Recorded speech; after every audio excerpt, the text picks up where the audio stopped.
सवैयों का वाचन करेंगे, भावार्थ समझेंगे और उसके बाद मैं प्रश्नोत्तर पर भी चर्चा करूंगी।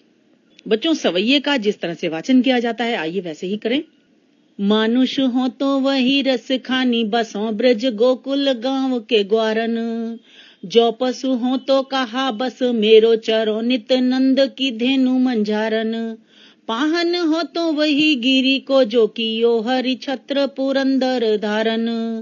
जो खग हो तो बसेरो करो मिली, कालिंदी कूल कदम्ब की डारन। आइए पहले अब शब्दों के अर्थ जान लें। मानुष मनुष्य, पशु का अर्थ है पशु, धेनु गाय, पाहन का अर्थ है पत्थर, गिरी पर्वत, यहाँ पर गोवर्धन पर्वत की ओर संकेत है, पुरंदर इंद्र, खग का अर्थ है पक्षी, कालिंदी का अर्थ है यमुना, यमुना नदी, कूल का अर्थ है तट, किनारा, नदी का, यमुना नदी का किनारा, कदम्ब की डारण का अर्थ है बच्चों कदम्ब पेड़ जो होता है उसकी डालियां, उसकी डाली। यहाँ रसखान जी ने ब्रज के प्रति अपनी श्रद्धा और लगाव का वर्णन किया है। कवि को श्री कृष्ण से संबंधित प्रत्येक वस्तु से प्रेम है। वे कहते हैं कि यदि मेरा अगला जन्म मानुष यानी मनुष्य के रूप में हो तो मैं बसना चाहता हूँ ब्रज के गोकुल गांव के ग्वालों के साथ। ग्वारन का अर्थ है ग्वाले, ग्वालों के साथ बसना चाहता हूँ। जो पशु हूँ और अगर जन्म मेरा पशु रूप में हो तो कहाँ बसना चाहता हूँ, मेरो चरूं कि मैं चरूं कहाँ पर, नित्य माने नित्य, नंद बाबा की धेनु अर्थात गायों, मंझारन का अर्थ है बीच में, नंद बाबा की गायों के बीच ही चरूं। पाहन पत्थर हूं, अगर मैं अगले जन्म में पत्थर बनता हूं, पत्थर हूं तो उसी गिरी, उसी गोवर्धन पर्वत का मैं पत्थर बनूं जिसे हरि ने अर्थात श्री कृष्ण ने छत्र अर्थात छाते के रूप में धारण किया था। किसके, कब, पुरंदर अर्थात इंद्र से रक्षा करने की खातिर उसे धारण अर्थात धारण करना, उसे धारण किया था, अपनी उंगली पर धारण कर लिया था। मैं उसी गोवर्धन पर्वत का पत्थर बनूं। जो खग हो, अगर मैं पक्षी बनूं तो मेरा बसेरा कहाँ हो, कालिंदी अर्थात यमुना नदी कूल यानी तट, यमुना नदी के तट पर, कदम्ब की डाली पर, कदम्ब की डालियों पर मेरा बसेरा हो। आइए बच्चों अब दूसरे सवैये का वाचन करें। या लकुटी अरु कामरिया पर, राजती हूँ पुर को तजी डारो। आठों सिद्धि नौ निधि के सुख, नंद की गाई चराई बिसारो। रस खान कबोइन आखिन सो, ब्रज के बन बाग तड़ाग निहारो। कोटिक एकल धौत के धाम, करील के कुंजन ऊपर वारो। लकुटी का अर्थ है लाठी, कामरिया का अर्थ है छोटा कंबल, जो कंबल जिसे ग्वाले धारण करते हैं। तिहुपुर यानी कि तीनों लोक, तज माने त्यागना, न्यौछावर कर देना, त्याग देना। आठों सिद्धि, 8 सिद्धियां, 9 निधि, नव निधि मानी जाती है बच्चों, 8 सिद्धियां मानी जाती हैं और 9 निधियां कहते हैं ये उस व्यक्ति को प्राप्त होती हैं जो व्यक्ति ईश्वर की प्राप्ति कर लेता है। नंद की गाई का अर्थ है, गाई का अर्थ है गाय, बिसारों का अर्थ है भुलाना। कवि कहते हैं कि मैं नंद की गायों का अगर मुझे चराने का मौका मिल जाए तो वो क्या करेंगे, कहते हैं मैं तब 8 सिद्धियां और 9 निधियों के सुख भी न्यौछावर कर दूंगा, उसे भी भुला दूंगा। बिसारों का अर्थ भुला दूंगा, अगर मुझे नंद बाबा की गाय चराने को मिल जाए, वो मौका मिल जाए। रसखान कबो इन आँखिन सो, रसखान कहते हैं कि इन आंखों से मैं ब्रज के वन यानी कि जंगल है ना, बाग यानी उपवन, तड़ाग का अर्थ है सरोवर, तालाब को निहारना चाहता हूं। मैं इन आंखों से उनको निहारना चाहता हूं क्योंकि श्री कृष्ण यहीं पर लीलाएं करते थे, यहीं पर ही विचरण करते थे। कोटिक का अर्थ है बच्चों करोड़ों, कलध्वत के धाम का अर्थ है सोने के महल। बच्चों एक कांटेदार झाड़ी होती है उसका नाम करील है, उसे करील कहते हैं है ना, और उनके कुंजन का अर्थ है उनके झाड़, मतलब काफी सारी वो बुशेस। ऊपर वारों, वारों का अर्थ है न्यौछावर करना। वो कहते हैं कि मैं तो ब्रज की उन कांटेदार झाड़ियों के लिए भी करोड़ों सोने के महलों को भी न्यौछावर कर दूंगा, क्योंकि ये जो करील के कुंजन है अर्थात जो कांटेदार झाड़ियां हैं, ये यहीं पर तो श्री कृष्ण लीलाएं करते थे, इसलिए मैं इन पर सोने के करोड़ों सोने के महल भी न्योछावर कर सकता हूँ। अब तीसरा सवैया पढ़ते हैं। मोर पखा सिर ऊपर राखी हूँ, गुंज की माल गरे पहिरोंगी, ओढ़ी पितंबर लैल कुटी बन गोधन ग्वारिन संग फिरोंगी, भाव तो वो ही मेरो रस खानी, सो तेरे कहे सब स्वांग करोंगी, या मुरली मुरली धर की अधरान धरी अधराना धरोंगी। मोर पखा, मोर का पंख, गुंज की माल, बच्चों जो थोड़ा जंगल का एरिया होता है, जंगल का क्षेत्र होता है, जंगल में गुंज होता है बच्चों, एक ऐसी झाड़ी वो होती है, एक बेल होती है, क्रीपर होती है बच्चों, उसके अंदर फलियां सी होती हैं, है ना, तो फलियां होती हैं, तो उसके अंदर बीज होता है, वो बीज लाल काले रंग का होता है, बच्चे उसकी माला बना लेते हैं और गले में डाल लेते हैं। श्री कृष्ण भी वो पहनते थे, वही उसी का तभी यहाँ जिक्र हुआ है। गोधन का अर्थ है गायें और ग्वारिन का अर्थ है बच्चों ग्वाले। भाव तो अच्छा लगता है। स्वांग का अर्थ है बच्चों किसी की तरह वेशभूषा यानी कि कपड़े धारण कर लेना और उसी की तरह अभिनय करना, नाटक करना उसी की तरह, उसे कहते हैं स्वांग रचना, स्वांग करना। बच्चों गांव में अभी भी ये कला होती है, लोग ऐसा करते हैं और अपना मनोरंजन करते हैं। अधरान का अर्थ है अधरों पर, होठों पर। अधराना धरोंगी, होठों से नहीं लगाऊंगी। गोपियां कृष्ण के सौंदर्य पर अत्यंत मुग्ध हैं, वे उनके लिए सारे स्वांग करने को तैयार हैं, उनके जैसी बनने को तैयार है, उनकी एक्टिंग करने को तैयार हैं। एक गोपी अपनी सखी से कहती है, मोर पखा, मोर का पंख सिर पर रख लूंगी, सिर पर लगा लूंगी, गुंजी की माला भी गले में, गरे अर्थात गले में पहनूंगी, ओढ़ी पीतांबर, पीला वस्त्र भी ओढ़ लूंगी, ले लकुटी यानी कि लाठी भी ले लूंगी, और वन में गायें और ग्वालों के संग फिरूंगी।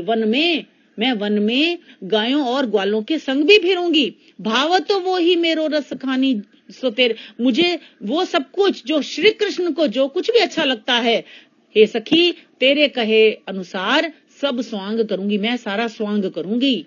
या मुरलीधर की, लेकिन जो मुरलीधर की अर्थात श्री कृष्ण की जो मुरली बांसुरी है, जिसे वे अपने अधरों पर रखते हैं, वह मैं अधरा न धरूंगी, वह मैं अपने अधरों पर अर्थात मैं अपने होठों से नहीं लगाऊंगी। बच्चों, गोपियां श्री कृष्ण की बांसुरी के प्रति ऐसे विचार क्यों रखती हैं? क्योंकि वे उसे अच्छा नहीं मानती, उनको उससे परायपन का एहसास होता है। क्यों? क्योंकि श्री कृष्ण जब मुरली बजाते हैं तो वे गोपियों की ओर देखते तक नहीं, उनसे बात नहीं करते, इसलिए उन्हें बांसुरी अच्छी नहीं लगती। अगला देखते हैं बच्चों, जो चौथा है। काननी दे अंगूरी रही बो जब ही मुरली धुनी मंद बजे हैं, मोहनी तानन सोरस खानी अटा चढ़ी गोधन गहे तो गहे, तेरी काहे सिगरे ब्रज लोग निकाली को कितनो समझे हैं, माई रिवाज मुख की मुस्कानी सम्हारी न जह न जह न जह। काननी माने कानों में, अंगुरी का अर्थ है उंगली, अटा माने अटारी यानी कि ऊंचे ऊंचे भवन, ऊंची ऊंची अट्टालिकाएं, ऊंचे ऊंचे महल।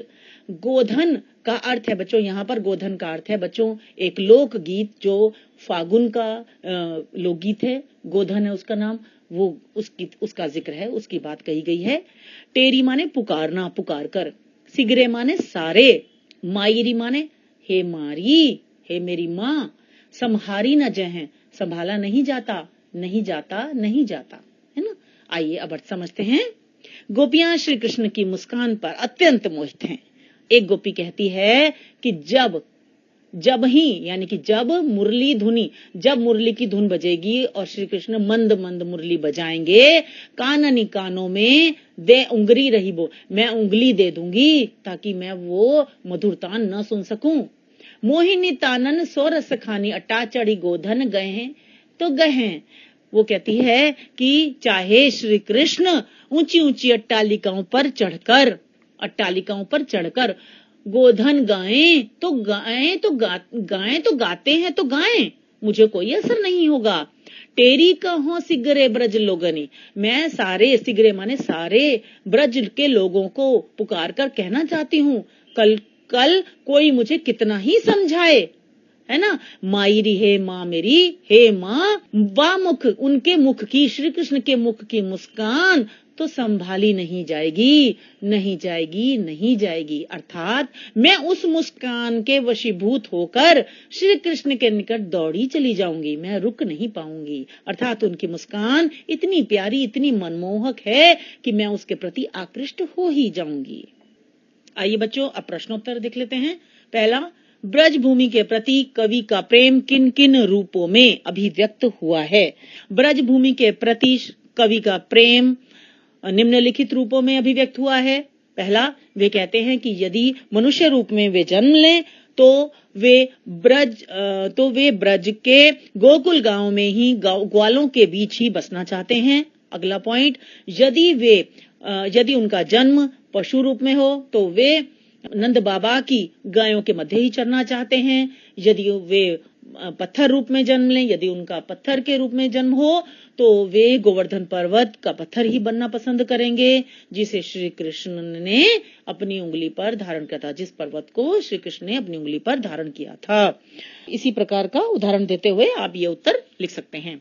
अगला प्रश्न है, कवि का ब्रज के वन, बाग और तालाब को निहारने के पीछे क्या कारण है? श्री कृष्ण और उनसे जुड़ी प्रत्येक वस्तु के साथ कवि को अगाध प्रेम है, क्योंकि श्री कृष्ण ब्रज के वन, बाग तथा तालाबों के आसपास आया जाया करते थे। वे वन में गायें चराने जाते थे, बाग में, उपवन में गोपियों के संग रास रचाते थे और तालाब में भी वे रासलीला करते थे। इसलिए कवि ये चाहता है कि वह उन सब चीजों को, उन सब वस्तुओं को निहारता रहे, जिससे वह ये महसूस कर सके कि वह कृष्ण के आसपास ही है, कृष्ण उसके आसपास ही हैं। अगला प्रश्न, एक लकुटी और कामरिया पर कवि सब कुछ न्योछावर करने को क्यों तैयार है? बच्चों, लकुटी का अर्थ मैं बता चुकी हूँ आपको। लकुटी का अर्थ है लाठी और कामरिया का अर्थ है कंबल। जो कंबल और लाठी श्री कृष्ण धारण करते थे, श्री कृष्ण के पास होती थी, वह कोई सामान्य नहीं मानी जा सकती। इसीलिए जब श्री कृष्ण ग्वाले थे तो वे वही लाठी और अपना कंबल लेकर गायों को चराने जाते थे और श्री कवि को भी वही सब प्राप्त करने में असीम सुख की अनुभूति होगी। इसलिए कवि उन्हें पाने के लिए संसार के सारे सुखों को त्यागने के लिए तैयार हैं। अगला प्रश्न, सखी ने गोपी से कृष्ण का कैसा रूप धारण करने का आग्रह किया था? अपने शब्दों में वर्णन कीजिए। सखी ने गोपी से श्री कृष्ण के समान सिर पर मोर का पंख, गले में गुंज की माला और तन पर पीले वस्त्र और हाथों में लाठी लेने की बात कही थी, परंतु गोपी ने कहा कि वह सारा स्वांग तो रच लेगी, पीले वस्त्र भी धारण कर लेगी और सिर पर मोर का पंख भी धारण करेगी, गुंज की माला भी पहन लेगी, हाथों में लाठी भी ले लेगी, परंतु वह बांसुरी को अपने अधरों पर, अपने होठों पर नहीं धरेगी, क्योंकि वह बांसुरी उसे अच्छी नहीं लगती, क्योंकि वह बांसुरी उन्हें कृष्ण से दूर करती है।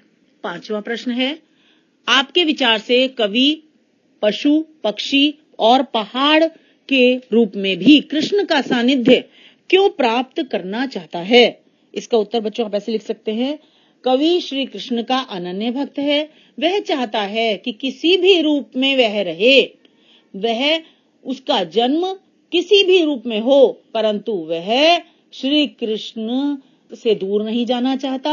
वह चाहता है वह कृष्ण के से संबंधित वस्तुओं के आसपास ही रहे, उनके निकट ही रहे, ताकि उसे कृष्ण की निकटता का आभास होता रहे। ब्रज के कण कण में श्री कृष्ण का अंश है, श्री कृष्ण का उनसे संबंध रहा है, इसलिए वह इन सब का सानिध्य प्राप्त करना चाहता है। अंतिम प्रश्न है, चौथे सवैये के अनुसार गोपियां अपने आप को क्यों विवश पाती हैं? श्री कृष्ण का मुखमंडल आकर्षण से भरा हुआ है। वे जब मुस्काते हैं तो बड़े मनोहारी लगते हैं, लोग उनकी ओर अनायास ही खिंचे चले आते हैं। विशेषकर गोपियां अपने मन को वश में नहीं रख पाती, उस समय जब वे मुस्कुराते हैं तो वे उनके निकट वे बाध्य होकर उनके निकट चली आती हैं और उनके पास आ जाती हैं, अर्थात उनके निकट आ जाती हैं। मुझे आशा है कि आपको ये चैप्टर और प्रश्नोत्तर सारे समझ में आ गए होंगे। इस वीडियो को लाइक करें, शेयर करें और सब्सक्राइब करें। धन्यवाद। मिलते हैं अगली वीडियो में नए चैप्टर के साथ।